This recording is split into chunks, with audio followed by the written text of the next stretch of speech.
I remember back in college when I would walk into the bookstore to get books and they would be right in the front. Microsoft Word for Dummies, PowerPoint for Dummies, all the things we needed for dummies. And I would look at that and did y'all feel some type of way? Like, who y'all calling dummies? Anyway, I want to do a series called YouTube for Dummies. Don't take it personal. It's an experiment really for me. So as we are starting our YouTube journeys, I believe we should experiment, right? So I'm experimenting with this title and I might make it a series too. So what I've noticed is you have to have catchy titles, like clickable. That's something that that draws somebody in and makes them want to click. And hopefully like your first few seconds make them want to stay. It could be your personality or whatever you're talking about. So when I go back to the title, YouTube for Dummies, obviously we are not dummies, we are learning. But that series provided a lot of help to a lot of people and it covers so many topics. And it went wild, I guess like in the late 90s, early 2000s, when that series came out, maybe even earlier, but I don't know. So today I'm going to be talking about YouTube for beginners. And this is for absolute beginners, those who are new to YouTube and those who are trying to create their first few videos. So how to sign in, how to get started, how to create your channel.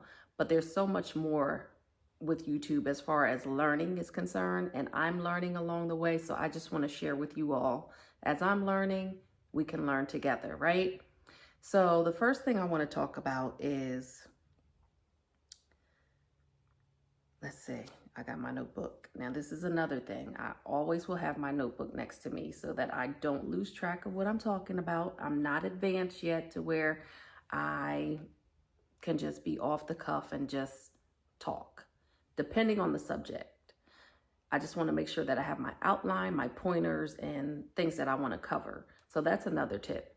If you are not comfortable yet talking freely, when I mean freely, like off the dome, off the top of the head, get a notebook, write down your outline, or even type it. Like I also have my computer next to me, and sometimes I look at it, sometimes I don't, but I'm mainly trusting on my notes.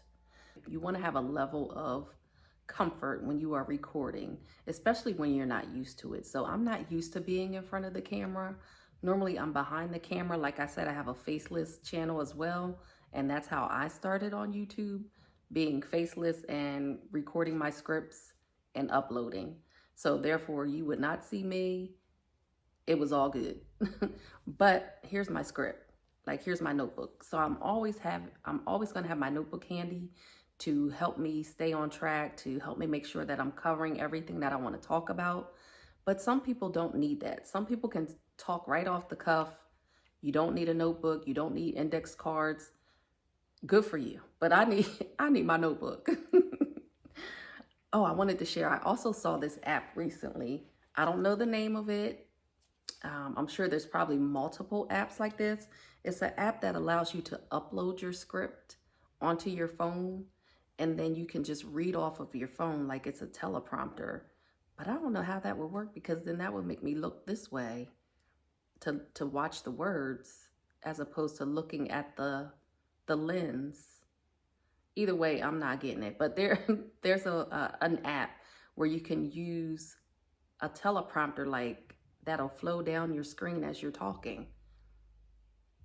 I guess it would be useful if you had like a camera set up and then maybe a screen or a monitor right behind it where you could be reading and your camera was set up in a certain position. That's a tip. I hope this video helps you on your creative journey, and I hope it inspires you to get started here on YouTube. Until next time, thank you again. I can't say it enough. And take care. See you on the next video.